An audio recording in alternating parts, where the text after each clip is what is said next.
Atrial blood pressure. So atria में जो blood का प्रेशर होता है उनको हम बोलते हैं एट्रियल ब्लड प्रेशर। क्यों हमेशा हम ब्लड प्रेशर एट्रिया का ही लेते हैं? क्योंकि एट्रिया ही वो है जो बॉडी को ब्लड सप्लाई करता है।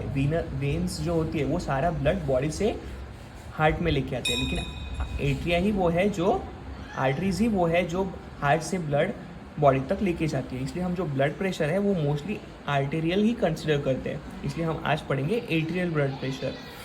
ब्लड प्रेशर क्या होता है? जो कॉलम ऑफ ब्लड, जो ब्लड है वो एट्रीज पे जितना प्रेशर लगाता है, जब उससे ब्लड सर्कुलेट होता है तो उसको हम बोलते हैं arterial blood pressure. Arterial blood pressure को हम 4 टर्म्स के अंडर पढ़ सकते हैं। वो है systolic blood pressure, diastolic blood pressure, pulse pressure और मीन आर्टेरियल ब्लड प्रेशर। ये 4 टर्म्स के अंडर हम आर्टेरियल ब्लड प्रेशर को पढ़ सकते हैं। तो सबसे पहले हम देखेंगे systolic blood pressure. Systolic blood pressure क्या है? मतलब जब हार्ट कॉन्ट्रैक्ट करता है। सिस्टोल मतलब हार्ट का कॉन्ट्रैक्शन फेज।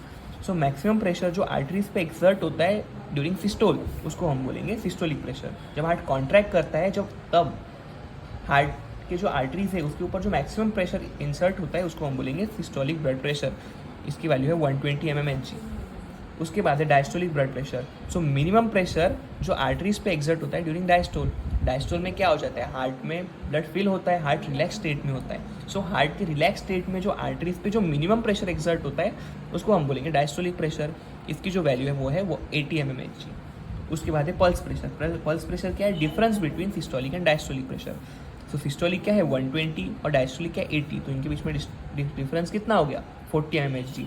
सो वो है पल्स प्रेशर। तो पल्स प्रेशर की वैल्यू है 40 mmHg। उसके बाद है mean arterial blood pressure. Mean arterial blood pressure का फॉर्मूला है diastolic plus 1/3 of pulse pressure. तो डायस्टोलिक प्रेशर है 80 और 1/3 ऑफ पल्स प्रेशर हो गया 40/3। So mean arterial blood pressure की वैल्यू क्या होगी? 93.3 mmHg। सो ये थे आर्टेरियल ब्लड प्रेशर के 4 टर्म्स जो हमने देख लिया अभी। Systolic blood pressure 120 mmHg, diastolic blood pressure 80 mmHg, pulse pressure 40 mmHg और mean arterial blood pressure 93.3 mmHg। उसके बाद हम पढ़ेंगे इसके वेरिएशंस। तो सिस्टोलिक प्रेशर का और डायस्टोलिक प्रेशर का वेरिएशन कैसे होता है? तो सिस्टोलिक जो प्रेशर है उनमें जो वेरिएशन है बहुत इजीली मिलते हैं और बहुत वाइड रेंज में मिलते हैं। मतलब ये सिस्टोलिक प्रेशर बहुत जल्दी चेंज होता है और उनमें जो वेरिएशन है वो बहुत वाइड है। और डायस्टोलिक प्रेशर जो है उनमें जो वेरिएशन है वो बहुत इजीली नहीं मिलते हैं और ये बहुत नैरो है, मतलब ज़्यादा डेविएशन नहीं मिलता है।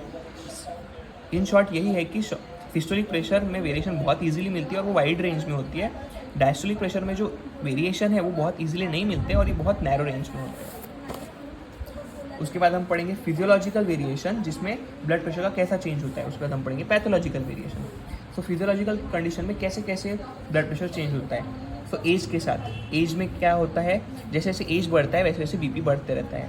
सेक्स में क्या होता है? जो इन फीमेल्स में क्या होता है? जो आर्टेरियल ब्लड प्रेशर है वो कम होता है मेल से। क्यों? क्योंकि इनमें बहुत सारा ब्लड लॉस हो जाता है मेंस्ट्रुअल पीरियड के टाइम पे, मेंस्ट्रुअल साइकिल के टाइम पे, जिसकी वजह से ब्लड वॉल्यूम कम हो जाता है तो ब्लड प्रेशर भी कम हो जाता है। लेकिन जब मेनोपॉज हो जाता है, जब मेंस्ट्रुअल साइकिल खत्म हो जाती है, जब तो इनमें जो आर्टेरियल ब्लड प्रेशर है वो इक्वल हो जाता है मेंस के।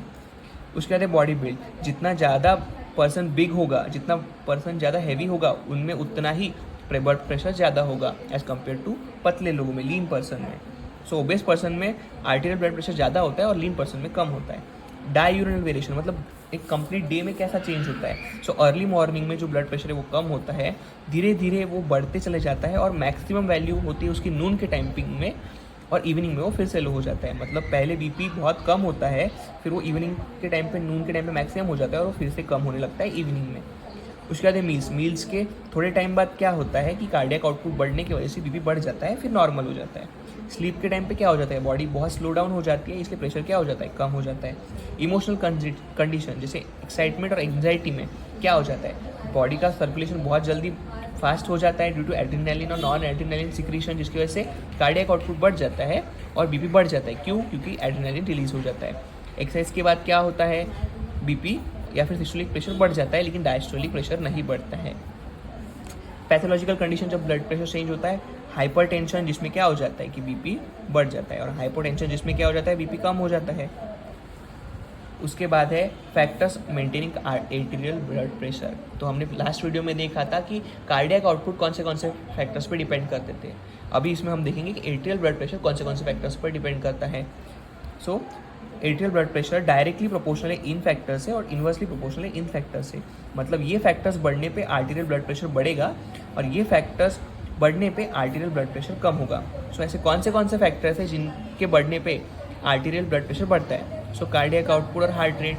कार्डियक आउटपुट और हार्ट रेट बढ़ेगा सो बीपी बढ़ेगा, क्योंकि हार्ट इसमें ज़्यादा कॉन्ट्रैक्ट करेगा और हार्ट ज़्यादा कॉन्ट्रैक्ट करेगा तो बीपी बढ़ जाएगा।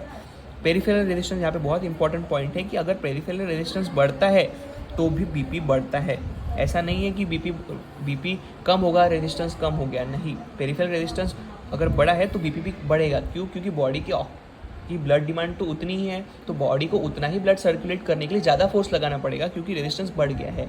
बॉडी को same amount of blood supply करने के लिए हमको ज़्यादा ताकत लगानी पड़ेगी सेम ब्लड को पास करने के लिए, क्योंकि रेजिस्टेंस बढ़ गया है तो बीपी को बढ़ना पड़ेगा ताकि बॉडी की जो ब्लड सप्लाई की जो डिमांड है वो कॉम्पेंसेट हो सके। उसके बाद है ब्लड वॉल्यूम बढ़ेगा तो ब्लड प्रेशर बढ़ेगा। वीनस रिटर्न बढ़ेगा, हार्ट में ज़्यादा ब्लड आएगा तो ज़्यादा ब्लड पंप होगा, मतलब बीपी बढ़ जाएगा। वेलोसिटी ऑफ ब्लड और विस्कोसिटी ऑफ ब्लड से भी बढ़ने से भी आर्टीरियल ब्लड प्रेशर बढ़ जाता है। उसके बाद है इन्वर्सली प्रोपोर्शनल टू, मतलब अगर इलास्टिसिटी और डायमीटर बढ़ गए तो आर्टीरियल ब्लड प्रेशर कम हो जाएगा, क्योंकि इलास्टिसिटी बढ़ गई तो आर्टरीज बहुत ज़्यादा इजीली एक्सपांड कर जाएगी तो उनके ऊपर प्रेशर लगेगा ही नहीं, तो जिसकी वजह से ब्लड प्रेशर कम हो जाएगा। डायमीटर भी ज़्यादा है, थोड़ी वाइड है आर्टरीज, तो उनके ऊपर प्रेशर कम लगेगा, नैरो आर्टरीज प्रेशर ज़्यादा लगता है। सो अगर डायमीटर बढ़ गया तो आर्टीरियल ब्लड प्रेशर कम हो जाएगा। उसके बाद है 2 क्लिनिकल एस्पेक्ट, जिसमें आर्टेरियोक्लेरोसिस, जिसमें इलास्टिसिटी ऑफ ब्लड प्रेशर कम हो जाता है जिसकी वजह से बीपी बढ़ जाता है, और आर्टेरियोक्लेरोसिस मतलब जिसमें कोलेस्ट्रॉल और फैट डिपॉजिट हो जाता है जिसकी वजह से बीपी बढ़ जाता है।